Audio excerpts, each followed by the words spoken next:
I'm Kendra Cook, your host for the DCTV Daily News program out of Dove Creek, Colorado. The Dolores County Broadcasting Network is the producer of DCTV with support from the Southwest Colorado TV Translator Association.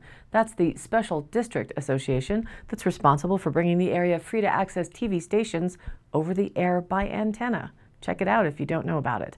This is a community TV station. If there's a news story or event information that you would like to share or any questions, you can call us at 970-677-4119. And if you're a business or organization, we welcome you to find out about sponsorship opportunities for banners or video segments run on the channel. This is the Wednesday program for August 26, 2020, DCTV Daily News. This is a reminder of the update from last week regarding fires on public lands. Of course, here in Dolores County, we are still in an open burn ban, and with all of the potential lightning with the threat of thunderstorms this week, please keep your eyes out for smoke and report it to dispatch so agencies can catch any outbreaks as quickly as possible. This is a courtesy photo with the Durango Herald, who writes, "The San Juan National Forest, Tres Rios District of the Bureau of Land Management and State of Colorado have implemented fire restrictions that were effective last week, August 20th. The fire restrictions are in response to drought conditions and forecasts of hot, dry weather. Stage 1 fire restrictions for the BLM and San Juan National Forest prohibit fires unless they are in a designated fire ring at developed recreation areas. Smoking is allowed only in an enclosed vehicle or building, a developed recreation site, or in an area of at least 3 feet in diameter that is barren or cleared of all flammable materials. Use a stove or grill solely fueled by liquid petroleum or a sheep herder type stove with a chimney and mesh screen spark arrestor. Those are allowed. Fireworks are not allowed in the county or on National Forest or BLM land. Montezuma County lifted its fire ban on August 11th, but the state fire ban takes precedence over the county ban and will be enforced, said Sheriff Steve Nowlin. No controlled burning is allowed and no burn ban exemption permits will be issued or authorized, Nowlin said in a public notice. The Montezuma County Sheriff is directed to assist in the enforcement in the state fire ban order. Hot, dry weather and low fuel moisture have contributed to the ban, said Esther Godson, Public Affairs Specialist with the San Juan National Forest. It is smoky, hot, and dry, and that weather pattern is looking to continue, she said. Also, local firefighting crews and equipment have become preoccupied with large wildfires in Colorado and the country, Godson said. Violating a fire ban on the National Forest carries a $300 fine. The San Juan National Forest and Tres Rios BLM had lifted its fire bans July 30th after some monsoonal rains came in, but fire restrictions were reinstated because of persistent dry conditions through August and to align with the statewide burn ban. More than 61% of Colorado is experiencing severe or extreme drought conditions, according to the U.S. Drought Monitor. Montezuma and Dolores counties are in the, quote, severe drought category, and La Plata County is under extreme drought. To report illegal fires or wildfires, you can always call 911. And even though it's looking like on the weather we might have some rain, the chances are low, but the high of lightning. So let's take a look at the local weather for the rest of the week. Today, again, about a 20% chance of showers and thunderstorms in the afternoon with patchy smoke early in the morning. Mostly sunny and a high near 89 degrees and calm winds. For Wednesday night, a 10% chance for showers and thunderstorms, and then partly cloudy with a low around 60 degrees. Into Thursday, same pattern remains in place with about a 20% chance for showers and thunderstorms in the afternoon, otherwise mostly sunny and a high near 89 with light and variable winds. For Thursday night, a slight chance for showers and thunderstorms, partly cloudy and a low around 61.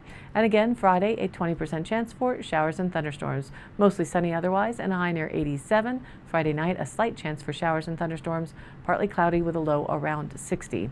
And into the weekend, on Saturday, feeling cooler with a chance of showers and thunderstorms, mainly in the afternoon, mostly sunny and a high near 83. Saturday night, a slight chance of showers and thunderstorms, mostly cloudy and a low around 58.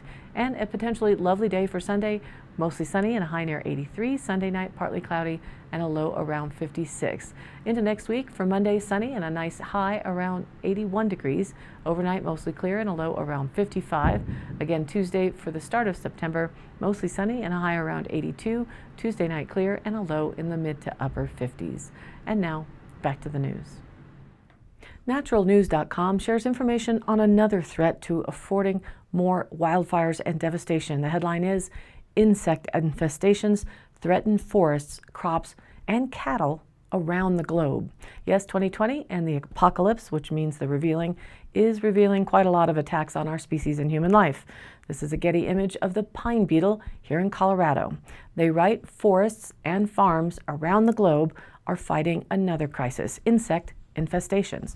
The recent outbreaks of beetles, spotted lanternflies, and long-horned ticks across the U.S. and in other countries are killing trees and threatening to decimate crops and infect cattle. Local authorities are hard-pressed to contain the outbreaks and protect resources from further destruction. In Canada's British Columbia, mountain pine beetles have infested enough trees to build 9 million homes, but demonstrate no signs of stopping in the near future. Spruce beetles are coming out of hiding as well, threatening to infest spruce trees in British Columbia and in the U.S. Similar infestations could be seen in parts of Europe due to a historic succession of droughts that have left forests ripe for pests. In fact, about a dozen European countries are struggling to contain their spruce beetle outbreaks.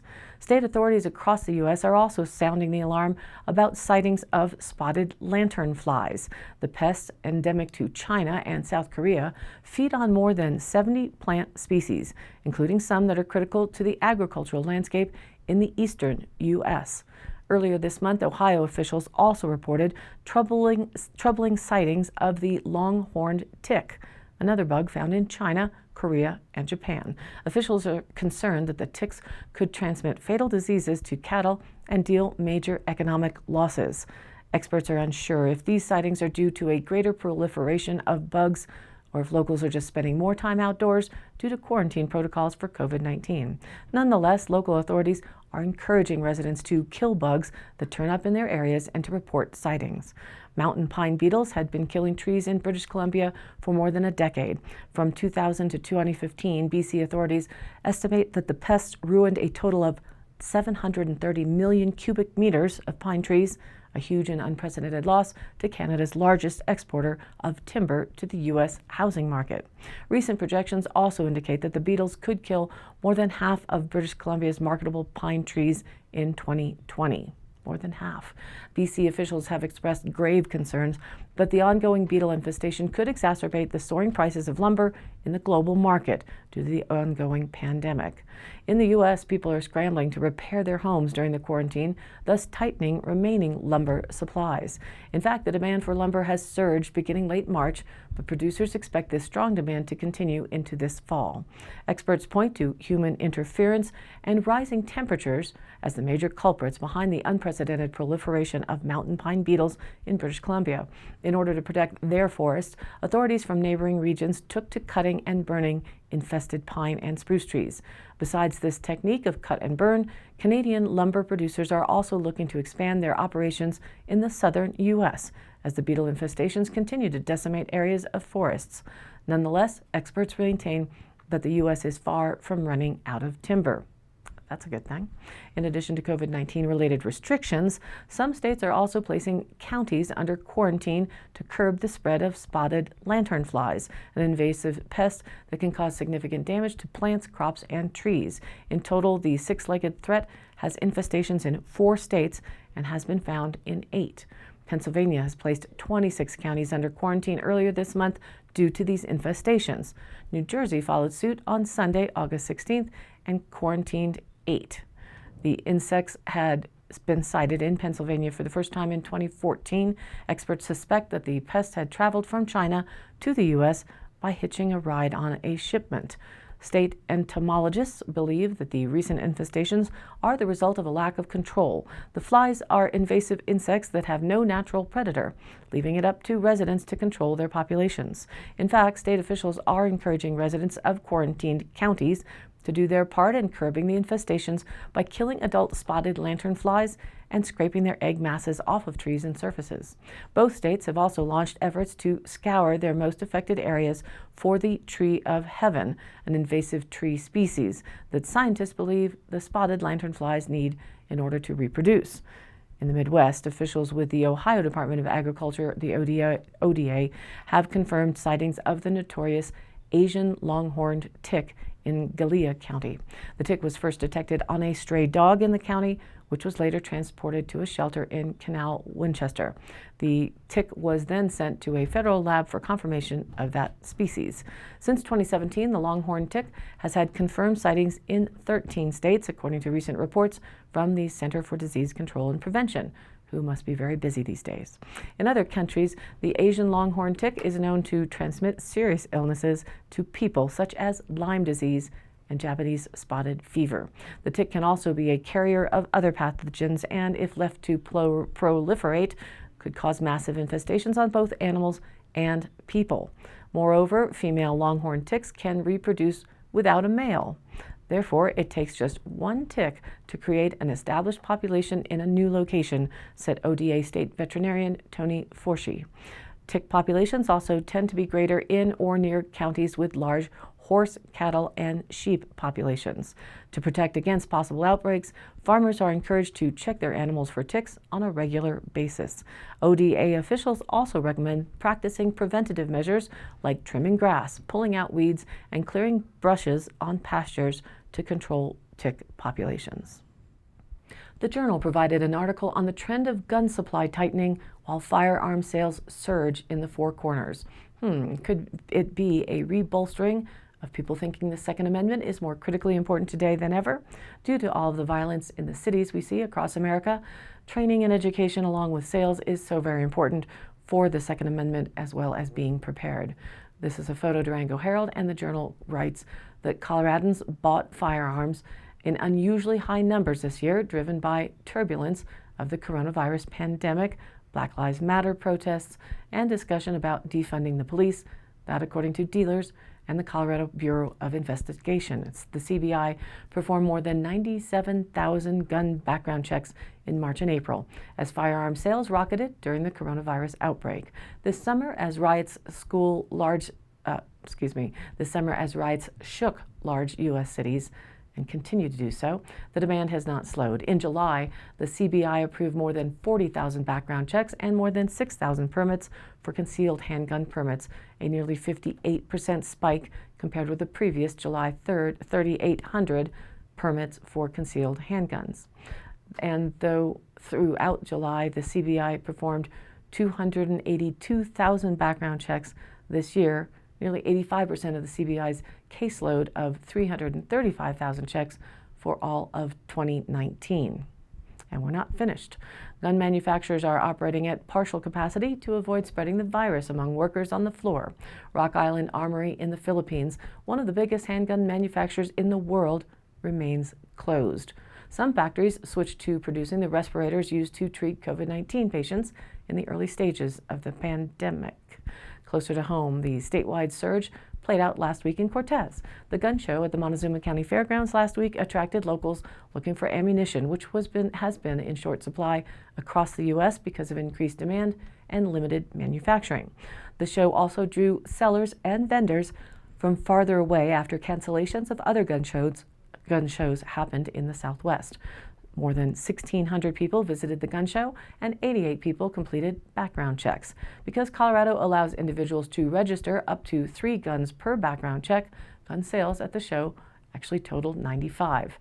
Ammunition also sold quickly, although the Four Corners Rifle and Pistol Club, which sponsors the event, did not track those sales. Quote, "I think the technical term would be a lot," said Joe Butterfield, president of the club.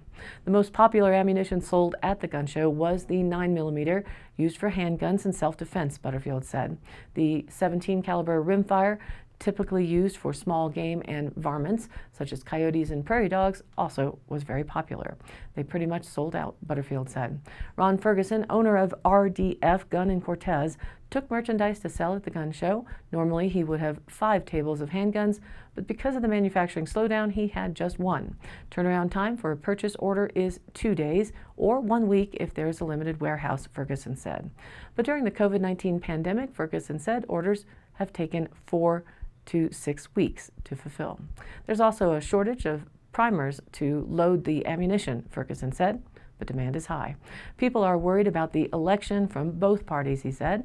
While the phenomenon is not uncommon in the Four Corners before a major election, recent events have fueled fears over Second Amendment rights. Quote, "When you start talking about defunding the police, People think they have to defend themselves, Ferguson said.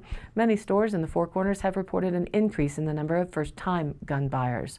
Renee Domine of the Rocky Mountain Pawn and Gun Store in Durango said regulars and newcomers are visiting her store. She also has reported a sales increase and a gun shortage. People are buying what they can, Domine said, but the most popular item is the 9mm.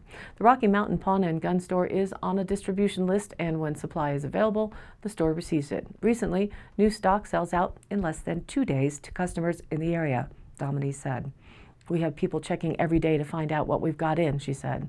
National political divides, the pandemic, and social unrest are making people uneasy in the Four Corners, that according to store owners over all the area.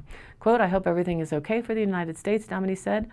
The Chemo Vista Solutions gun shop in Farmington is waiting on close to 100,000 rounds of ammunition from across the U.S., though owner Gordon Blanchard is not sure when he will get it all. Quote, I anticipate this running up to the election, he said. For Blanchard, demand had already increased, but COVID-19 just pushed it over the edge. People started hoarding ammo like they were toilet paper, Blanchard said. And while supply is starting to grow again slowly, it is expensive. Range practice ammunition, usually some of the cheapest available, is now up to $1.30 per round. Before COVID-19, it was about 25 cents a round. We have to ration it because if we don't, someone would come in to buy and be selling it at the flea market, Blanchard said. Some of the major distributors he relies on, such as Ruger Firearms, won't be up and running again fully for another year. While his store is doing well economically, supply is still not meeting demand. Chemo Vista Solutions is selling more firearms than ammunition because ammunition is hard to come by. But Blanchard said 30 to 40% of his recent customers are first-time gun owners, wiping out the store's stock of self-defense shotguns. With little supply, Blanchard said the number of shotguns available dried up completely. And as we head into the fall Colorado hunting season, you start to see more and more hunters scouting out on our local county roads in addition to using the public lands for a hunt. Gun education and training should be addressed as more and more people are wanting to carry or have a gun for self-defense and safety. And the Denver Post recently wrote on that subject with regard to women opting to carry guns on Colorado trails to stay safe, people and animals. Violence just doesn't happen in the cities, and with the rioting protests, it can happen in the middle of nowhere as well. With a stock photo from Getty, they wrote, every time they go out on Colorado trails, hikers face inherent risks, including those from man and beast who share the paths. Some women are choosing to pack heat for protection. Quote, I carry a handgun when I'm hiking alone on a trail that is more secluded or at night or when I'm backpacking alone, said Sierra Levon, a 27-year-old teacher in Mesa County. I do this for personal protection and self-defense from both potential animal and human predators. Levon is not alone. Rather than avoid hiking because they don't have a companion, some women are opting for more than bear spray for protection when they hit the trails. The question of whether or not one should carry a gun while hiking has long been a topic in online group chats, and there's a Facebook group just for women who hike with guns. The Colorado Bureau of Investigation does not tally gun ownership by gender, so it's not possible to see how many women in the state are gun owners. I'm guessing in Dolores County, it's 100% for both. A couple of recent incidents on the Front Range trails have brought the issue up for many hikers. Back in July, a man's concealed gun in his backpack discharged and shot him in the leg on a popular trail in Rocky Mountain National Park. That same month, a woman was sexually assaulted while hiking alone on the Walker Ranch Trail in Boulder on a weekday afternoon. Quote, most women I know have been touched or grabbed by men when in the woods. It's too common, said Sarah C., a 35-year-old Denver business owner who did not want her full name used for fear of being targeted. Quote, a creepy guy sees a girl fishing or hiking alone, tries to grab her arm or her body. Dogs and guns will scare people off. Both of the women interviewed for this article, along with many others who commented in private social media group chats, were quick to say that a gun is only useful if the person carrying it has been trained to use it properly. In addition, people should know the rules for carrying and using weapons, particularly guns of the state and land management agency where they are hiking. Quote, you should not carry a gun while hiking unless you are completely comfortable handling it and have the proper education on how to do so, Levon said. If you cannot unholster your gun, take it off safely, aim and fire without fumbling, you need more practice. In Colorado, the rule is generally that it is legal to open carry a gun, but a permit is needed for concealed carry, such as in a backpack. While it is legal to carry a gun for protection, it is not legal to kill wildlife outside of hunting season. Quote, in Colorado, a person is legally allowed to defend themselves if their life is in danger, said Travis Duncan, Public Information Officer for Colorado Parks and Wildlife. Simply feeling threatened or frightened is in no way grounds for shooting an animal. He added that cases of illegal poaching are investigated each year. Colorado Parks and Wildlife advocates for safe firearm use, a skill which can be honed through hunter education courses through the agency, Duncan said. One of the exceptions to the state rules is in Boulder County, where firearms are not permitted on county open space, where there are over 110 trails to explore. In Rocky Mountain National Park, the rules are a little more complicated, and it's not legal to discharge a firearm in the park, though the state laws otherwise mostly apply.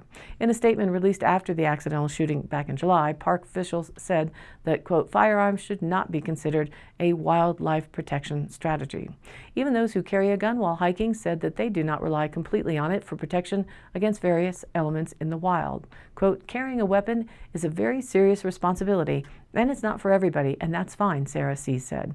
You need to be 900% sure how to handle, fire, and disassemble your gun, and know how to stand and draw so your weapon is not used against you. There are many safety precautions available to solo hikers other than carrying a gun, including leaving word with a trusted friend about where you are going to hike and when to expect you back, taking a self-defense class, carrying an air horn, a whistle, bear spray, which cannot be used on humans, or pepper spray, or carrying a knife and knowing how to use it properly. Quote, you should still go out and feel confident by yourself as a woman, Sarah C. said.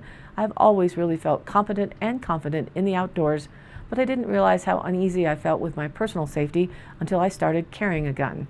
I feel exorbitantly more comfortable because I know how to use a gun, not because I have one. And check out links to the 2020 fall hunting season schedule and stories and updates on our Facebook page, which is DCTV Daily News, where you can also watch the program replay online and along with the news links and stories of local interest. And you too can share other events or news there and join in on our conversation. Again, this is your community TV station, so if you have something you'd like to share, email us at dcbnnews@gmail.com or call 970-677-4119.